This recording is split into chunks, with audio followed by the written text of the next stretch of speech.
수양회에 한 4박 5일 정도 제가 들어간 적이 있었습니다.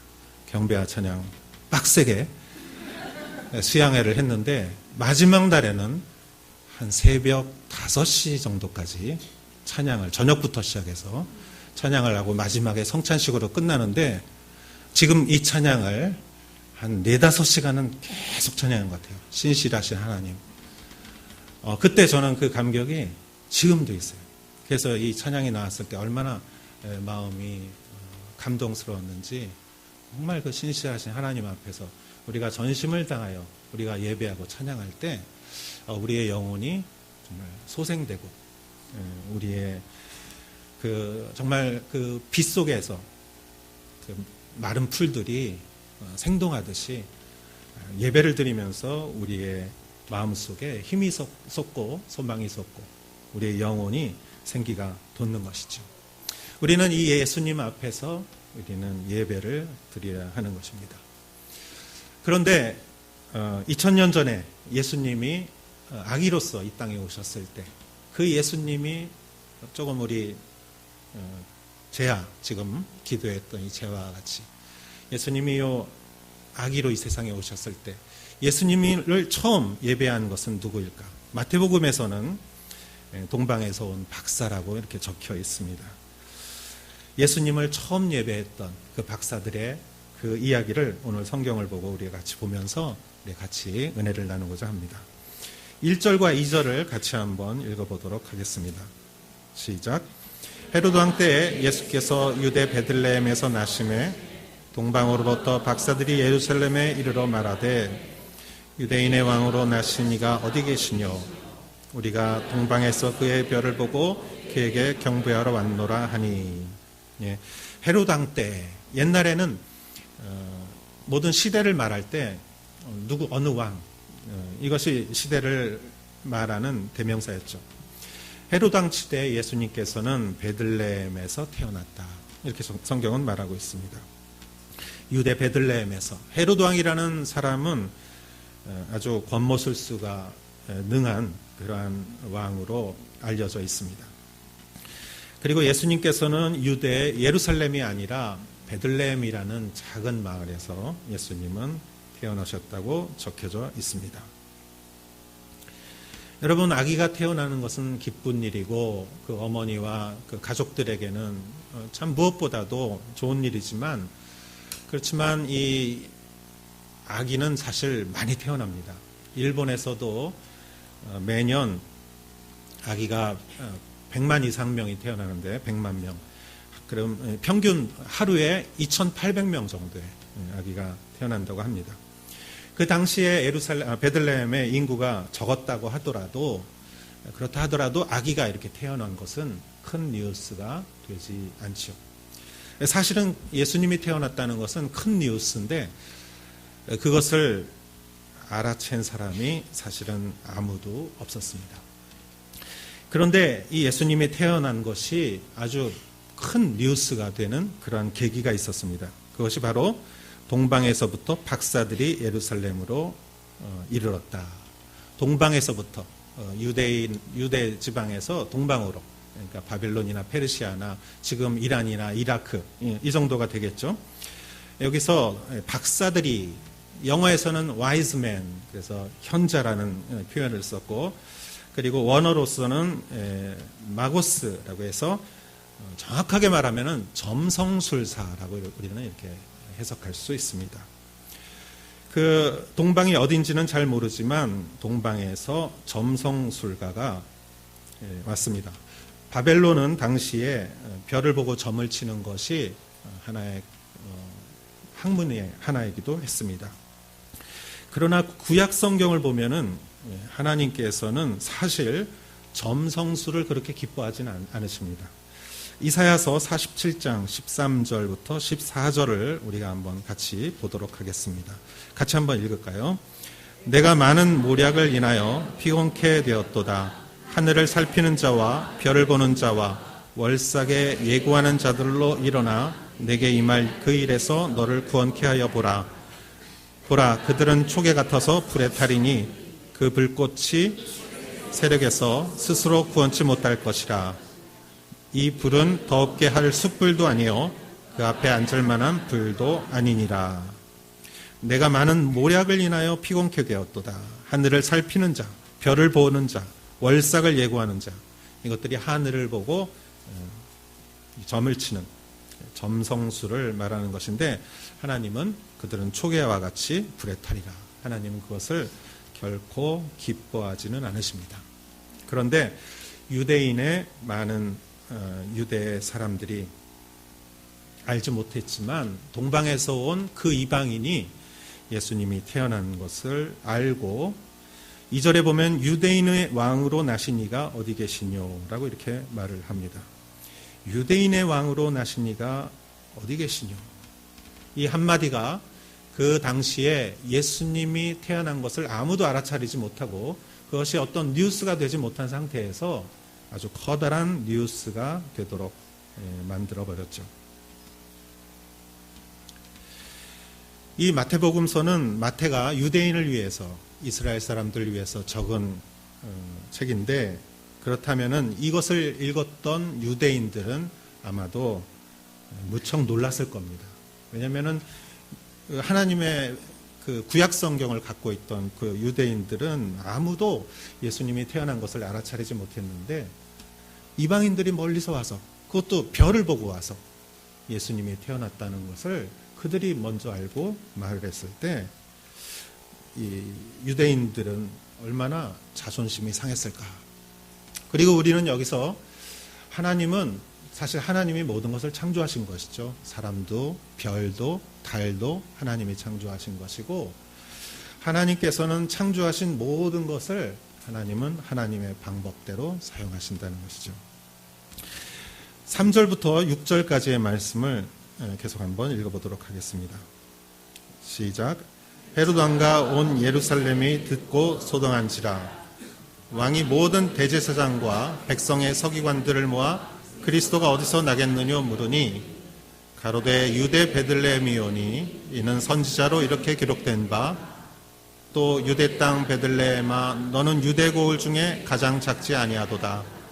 내게서 한 다스리는 자가 나와서 내 백성 이스라엘의 목자가 되리라 하였음이니라. 아멘.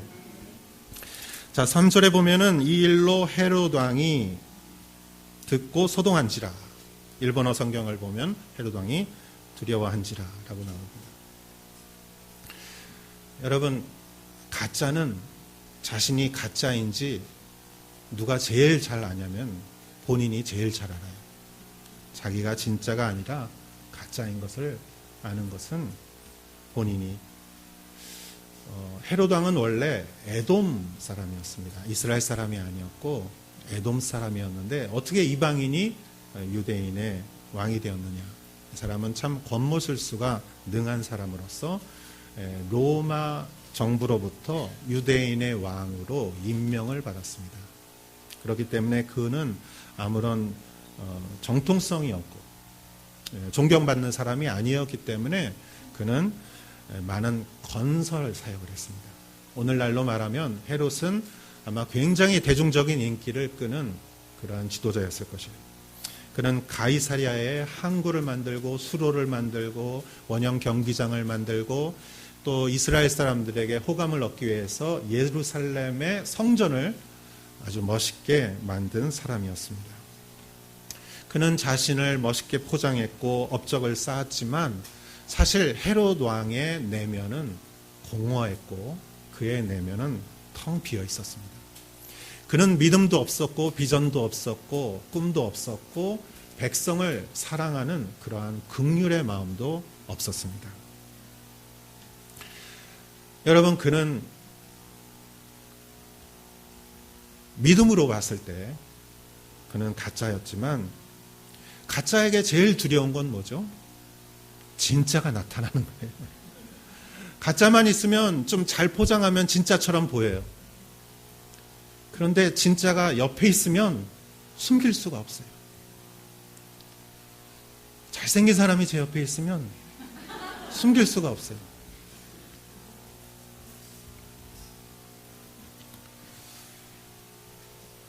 여러분, 이 시대에 얼마나 이단이 많습니까? 진짜 같은 이단. 그 모든 이단의 우두머리는 본인이 영광을 누리고 하나님께 그것을 돌리지 않고 그것을 자기의 영광으로 차지하고, 그러나 진짜 믿음의 사람은 모든 영광을 하나님께 돌리고 하나님께 순종하고 하나님을 따라가는 사람입니다. 저는 오사카 온누리교회 여러분들이 이러한 이단에 현혹되지 않고 영적인 분별력을 갖는 여러분 되시기를 축원합니다. 여러분, 헤롯이 놀랐다는 이야기는 사실 그렇게 놀라운 사실이 아닌데, 그 뒤에 헤롯 왕과 온 예루살렘이 듣고 소동했다라는 말이 나옵니다. 여러분, 온 예루살렘이 듣고 소동했다. 예루살렘이란 어떤 곳입니까? 예루살렘은 유대인이 사는 곳입니다. 유대인은 어떤 사람입니까? 말씀으로 사는 사람입니다. 구약 성경에 말씀으로 철저히 사는 사람입니다. 예루살렘은 신전이 있는 곳이고 예배가 드려지는 곳이고 가장 믿음의 중심이 되는 곳인데, 두 번째 사실은 예루살렘이 듣고 소동했다라는 것은 사실 놀라운 사실입니다. 그들이 소동했다, 웅성웅성했다, 마음이 흔들렸다. 헤롯이 흔들린 것은 이해가 되는데 예루살렘에 있는 모든 사람들도 마음이 흔들렸다. 여러분, 우리 마음이 흔들리고 웅성웅성하는 그러한 심리를 한번 생각해 보십시오. 결코 안정된 상태라고 말할 수는 없습니다. 지난주에 우리가 성경에서 보았던 요셉을 한번 반면교사로 봅시다. 아내가 될 여자가 임신을 했고, 그는 배신감, 그리고 깊은 상처, 그리고 허무함 속에서 며칠을 괴로워했을 거예요. 그러나 그의 마음속에 하나님의 말씀이 전해졌을 때 그는 그 말씀을 받고 믿음으로 그 말씀을 받고 나서는 움직이지 않았어요. 그리고 출산할 때까지 동침하지 않았다. 그리고 마리아를 아내로 받아들이고 마리아한테 이런저런 얘기 꼬치꼬치 깨묻지 않았을 거예요. 그는 그 순간에 결단하고 반석과 같이, 바위와 같이 그는 흔들리지 않았습니다. 여러분, 내면이 반석 같은 사람은 참 편안해요. 그런 사람 옆에 가면 참 편안해요. 사람들이 모입니다. 그러나 오늘 성경을 보면은 예루살렘이 웅성웅성했다, 소동했다. 이 말씀을 우리가 가만히 생각해 보면 저도 그런 것 같아요. 마음에 안심과 평안과 여유가 없이 마음이 들썩들썩하고 웅성웅성하고, 일본어로는 이라이라하고, 그러면은 이 이유를 내면에서 찾아야 되는데 이렇게 밖에서 찾기가 쉬워요. 그래서 누구를 이렇게 누구의 탓으로 돌릴 수 있고 어떤 일의 탓으로 돌릴 수 있고 그래요. 마음이 웅성웅성할 때 우리 아이들이 공부 안 하고 그냥 이렇게 게임하는 거 보면 굉장히 화가 나요. 기분이 좋으면 괜찮은데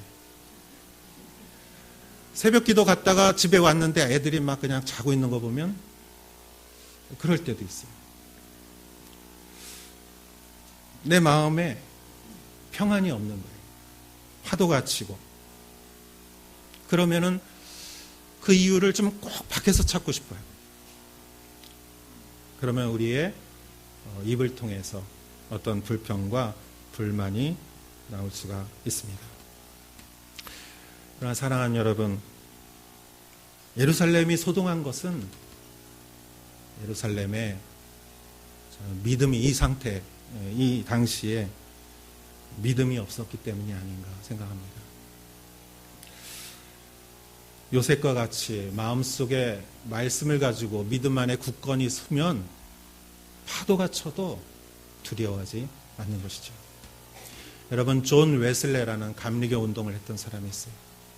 이 사람은 선교사로 갔다가 아주 영국의 엘리트였어요. 아주 굉장한 엘리트였는데 미국으로 선교사를 갔어요. 그 당시에 영국과 미국은 하늘과 땅 차이였죠. 영국은 아주 고급세였고 미국은 그때 아주 개척하는 단계였기 때문에 그는 거기서 견디질 못하고 결국 야반도주를 하면서 다시 돌아오게 됩니다. 배 안에서 그는 폭풍을 만납니다. 그런데 폭풍이 몰아치고 막 배가 흔들리고 파도가 이렇게 큰 건물처럼 파도가 덮치는데 그는 두려워서 어쩔 줄을 모르고 있는데 모라비안 교도들이 거기서 찬송가를 부르면서 그 파도 속에서, 그 풍랑 속에서 찬송가를 부르면서 그들이 믿음 안에서 평안한 모습을 봤을 때 요한 웨슬레이는 나는 왜 두려워하는데 저 사람들은 어떻게 저렇게 평안할 수 있을까? 그래서 요한 웨슬레이는 모라비안 교도들과 교제를 하기 시작합니다.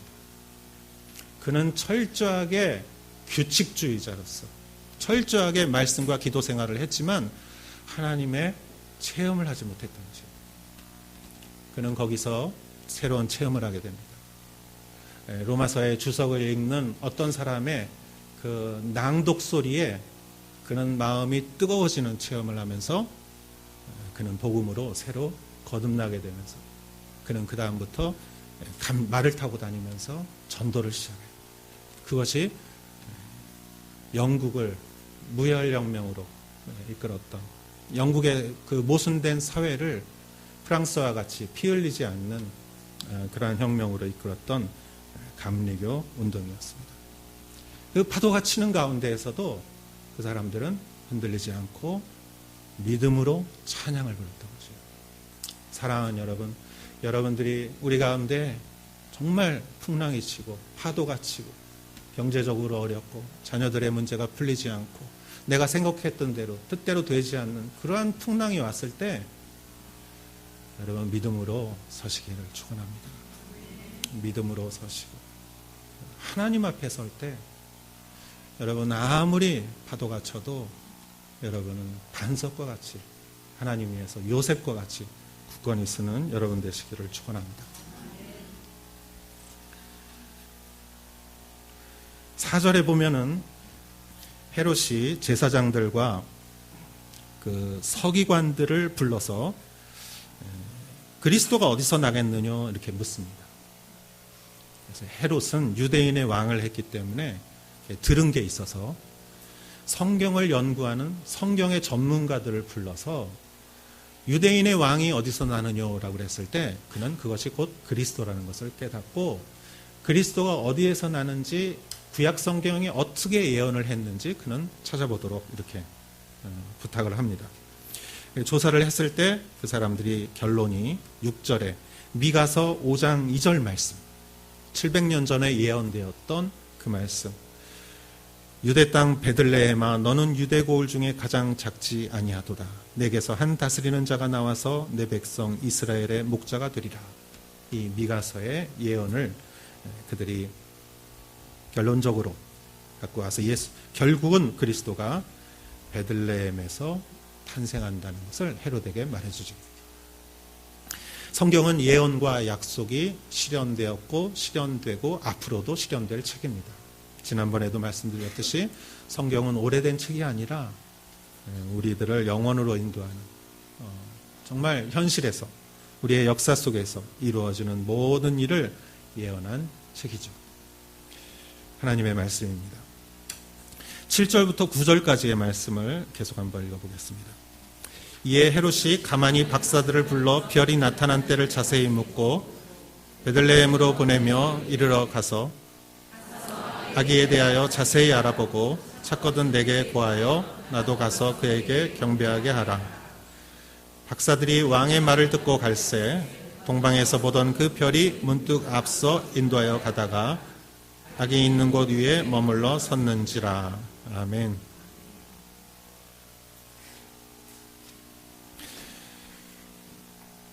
자, 구약 성경에 하나님의 말씀을 갖고 있던 예루살렘 사람들은 예수님이 태어난 것을 전혀 모르고 있었고 그 말씀과 관계없는 별을 연구하는 사람들은 그 이방인들이 예수님이 탄생한 것을 어떻게 알고 별을 보고 먼 길을 찾아왔습니다. 정작 알아야 될 사람은 몰랐는데 모를 것 같은 사람이 와서 유대인의 왕은 어디서 태어났느냐 이렇게 물었을 때 얼마나 그들은 당황했겠습니까? 그런데 여러분, 오늘날도 이러한 일들이 일어나고 있지는 않나 생각해 봅니다. 제가 같이 일하고 있는 어떤 전도사님이 계신데 지금 사춘기의 자녀로 인해서 아주 어려움을 겪고 계십니다. 자녀가 학교를 가지 못하고 이렇게 어려움을 겪고 있을 때 참 주변에서 같이 이렇게 같이 어려움을 겪고 있었습니다. 그런데 어느 날 그 전도사님이 저에게 와서 이렇게 얘기했습니다. 이제까지는 자녀가 이렇게 어려움을 겪고 학교 가지 못하고 그거 보는 부모님의 마음은 좀 찢어지지 않겠습니까? 그렇지만 세상에는 사실 프리스쿨도 있고 카운셀러도 있고 세상의 방법은 참 많이 있는데 거들떠보지도 않았다는 거예요. 오직 기도하고 믿음으로 이기기 위해서 거들떠보지도 않고 항상 기도하고 사탄아 물러가라 하고 그랬대요. 근데 상황이 좀 어려워지고 그러는 가운데에서 어떤 계기가 있어서 이렇게 크리스찬이 아닌 카운셀러를 만났는데 그 다니는 학교의 카운셀러였대요. 어떤 곳에서 카운셀러를 만났는데 그 사람이 정말 우연히도 그 다니는 학교에 소속된 이렇게 계약을 맺은 카운셀러였다고 그래요. 그래서 처음으로 믿지 않는 카운셀러와 얘기를 했는데 너무너무 놀랬대요. 너무 전문적이고 너무 자기의 자녀를 잘 이해해주고 정성으로 성의 있게 정말 필요한 얘기를 조언을 해주고 그리고 그러한 것들을 소개시켜주고 하면서 놀랐다는 거죠. 믿음으로만 이렇게 해결하려고 해봤는데 잘 방법이 없었는데 어떻게 세상 방법을 이렇게 알게 되었는데 놀랍게 너무 훌륭하다는 거예요. 여러분, 이럴 때 우리는 세상에 대해서 부끄럽게 느끼지 않습니까? 세상이 우리를 부끄럽게 만들지 않습니까? 오늘 성경 말씀이 바로 이러한 경우라고 생각합니다. 세상이 별을 보고 먼 곳에서 그 헌신을 하며 찾아왔는데 정작 그 유대 베들레헴에 있던 사람들은 가까운 곳에 있던 사람들은 아무도 모르고 그냥 잠만 잔 거예요. 저도 사실 이런 고민을 많이 합니다. 이렇게 세상에서 이런 하는 일을 보면은 너무 잘하고 그리고 정성도 있고 성의도 있고 어떨 때는 이렇게 좀 부끄러워질 때가 있어요. 그러나 여러분 8절 말씀을 보면서 제가 또 한 가지 깨달은 것이 있습니다. 자, 여기에 베들레헴으로 보내며라는 말이 있어요. 베들레헴으로 보내며. 누가 보냈죠? 헤롯이 보냈죠. 헤롯이 왜 베들레헴으로 보냈습니까? 서기관들과 제사장들의 구약 성경의 미가서의 말씀을 듣고 베들레헴인 줄 알고 헤롯이 그들을 베들레헴으로 보낸 것이죠. 저는 여기서 헤롯이 보냈지만 결국은 그것은 말씀이 보낸 것이죠. 예언이 보낸 것이죠. 박사들은 예루살렘까지 왔지만 베들레헴은 알지 못했어요. 결국 베들레헴을 가르쳐 준 것은 말씀이었고 박사들을 결국 그곳으로 보낸 것은 말씀이었다. 할렐루야. 여러분, 세상 방법은 참 훌륭해요. 어떤 면에서는 우리보다 더 성의가 있어요. 그러나 영혼을 구원하고 예수님께로 우리를 데려가는 것은 오직 교회가 할 수 있는 일이다. 할렐루야. 여러분, 믿음을 갖고 말씀을 갖지 않은 사람이 어떻게 예수님까지 인도할 수 있겠습니까? 세상이 교회를 부럽게 하는 일도 많이 있지만 그러나 구원은, 영생은 오직 말씀을 통하여서 하나님께서 교회에게 그것을 위임한 것이라는 사실을 우리는 알고 거기에 대해서 자신을 가져야 돼요. 제가 말씀드렸던 그 전도사님이 사실은 그런 카운셀러를 통해서 많은 도움을 받았습니다. 그러나 그 이면에는 여러분 지역교회 목사님들이 같이 이렇게 모여서 밥 먹으면서 그 청소년 아이를 위해서 목사님들, 사모님들 몇 명이 같이 기도했어요. 그러면서 그 아이가 학교를 못 가고 시간을 보낼 때 우리가 돌아가면서 그 아이를 같이 이렇게 시간을 보내주자. 그래서 하루는 어느 교회, A 교회에 가서 목사님하고 사모님하고 같이 시간, 하루는 B 교회에 가서 목사님, 사모님, 하루는 C 교회에 가서. 저는 이 모습을 보면서 얼마나 아름다운 모습일까. 교단과 교파를 초월해서 한 영혼을 위해서 목사님과 사모님이 시간을 내서 서로 협력해서 그 아이와 같이 고민하고 그 아이와 같이 시간을 보내는 이러한 모습을 보면서 역시 세상의 희망은 여전히 교회다. 세상을 변화시키는 것은 교회라는 것을 저는 깨닫게 되었습니다. 10절에서 12절까지의 말씀을 우리 같이 한번 더 읽어보겠습니다. 시작. 저희가 별을 보고 가장 크게 기뻐하더라.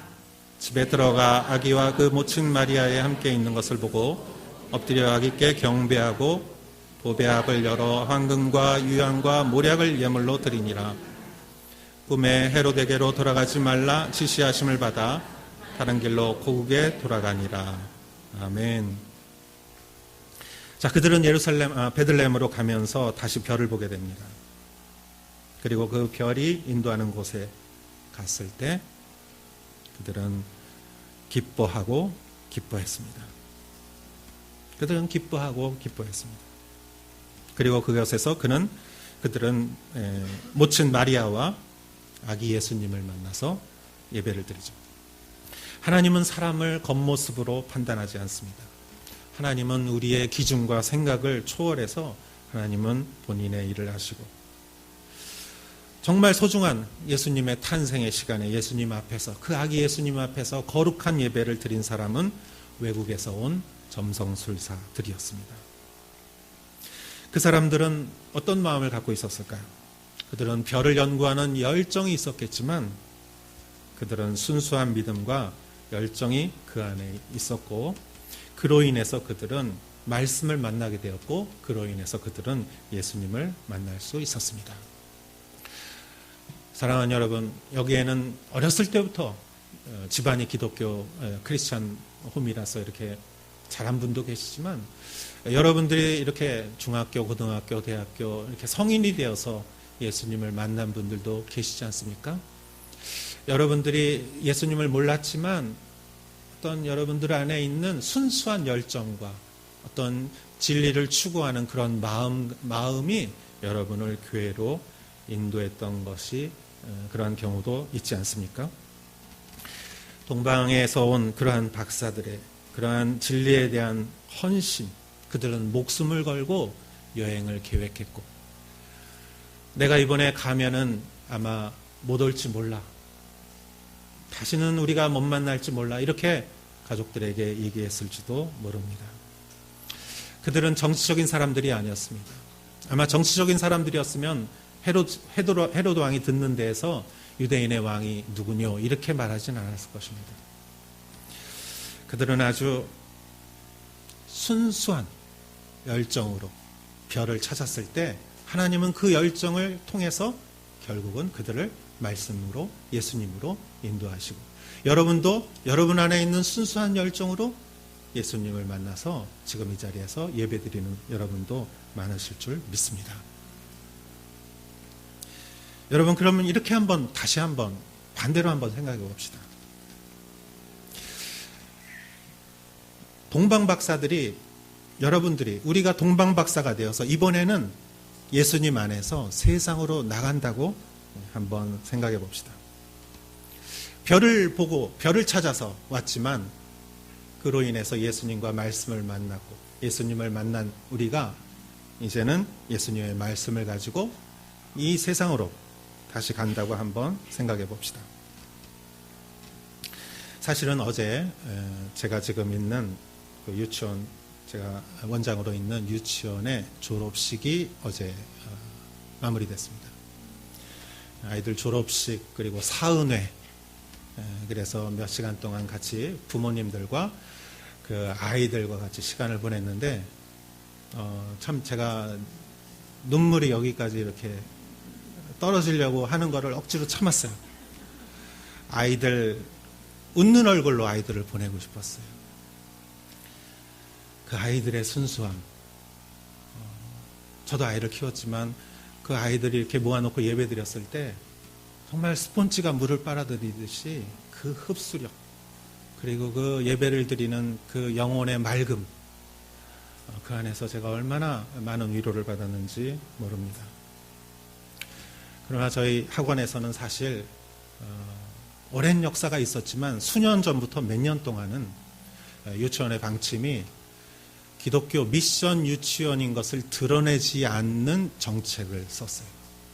왜냐하면 일본은 많은 종교 알레르기가 있고, 그래서 이러한 그 신앙이나 믿음이나 말씀이나 기도나 예배나 이런 것들을 너무 강조하면 부모님들이 싫어하실 것이다.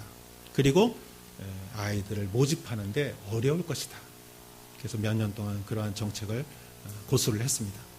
그렇지만 작년에 제가 이렇게 들어가면서 그걸 완전히 바꿔서 우리가 갖고 있는 것을, 자기가 갖고 있는 것을 자랑스럽게 생각해야지 자기가 갖고 있는 것을 부끄럽게 생각해서는 되겠습니까? 우리가 갖고 있는 믿음에 대해서 우리가 자신을 가지고 남에게 이렇게 소개를 해야 되지 않습니까? 그래서 완전히 바꿨어요.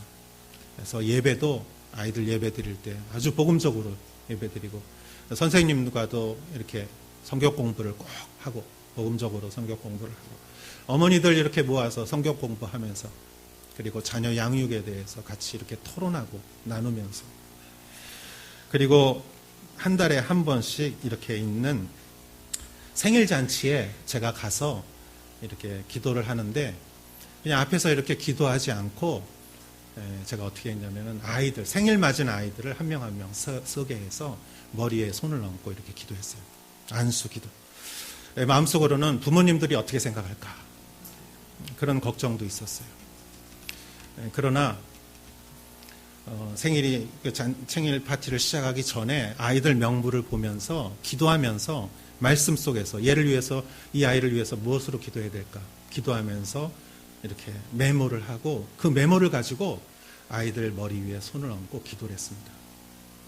꽤 많을 때는, 생일을 맞은 아이들이 많을 때는 시간도 많이 걸리는데, 그 어린 아이들이 마지막까지 같이 이렇게 조용히 기도하는 모습을 보면서 저는 놀랐습니다.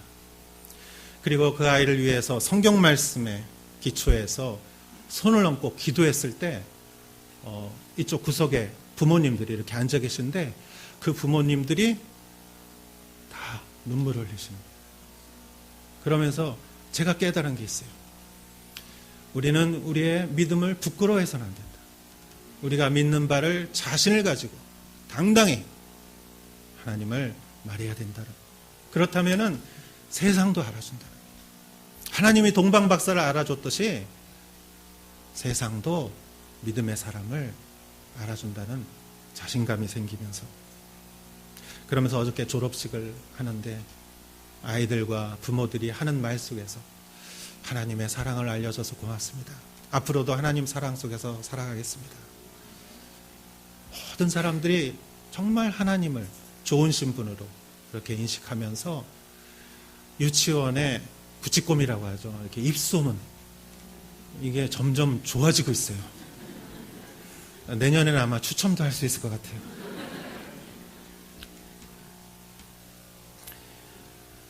사랑하는 여러분, 우리가 크리스찬이 하더라도 세상의 인생에 풍랑이 있고 지진과 같은 것이 우리의 마음을 들썩들썩하게 하고 웅성웅성하게 하고 소란스럽게 하고 우리를 아주 힘들게 할 때가 있습니다. 그럴 때마다 여러분 밖을 보시지 마시고 말씀 안에서, 하나님 안에서 여러분 굳건하게 믿음을 지키시면 여러분의 모습을 보면서 그런 들썩들썩했던 것들이 다 풍랑이 잔잔해지고 조용해지고 반석과 같이 여러분의 가정 가운데, 여러분의 직장 가운데, 여러분의 사업 가운데 그러한 반석과 같은 놀라운 역사가 있기를 축원합니다.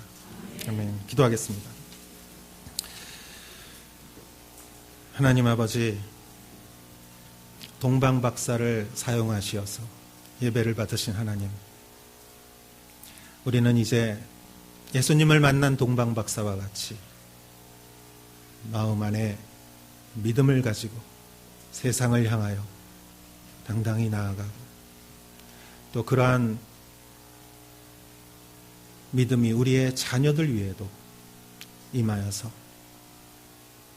사춘기 시절에, 자라나는 성장기에 많은 어려움과 고민과 혼란이 우리 자녀들에게 있을 수 있지만, 하나님, 우리가 믿음 안에서 굳건히 바로 서고 하나님을 향하여 살아가는 모습을 보일 때 우리의 모든 자녀가 결국은 하나님 안에서 정말 믿음의 자녀로, 강건한 자녀로, 하나님의 자녀로 성장할 줄 믿습니다.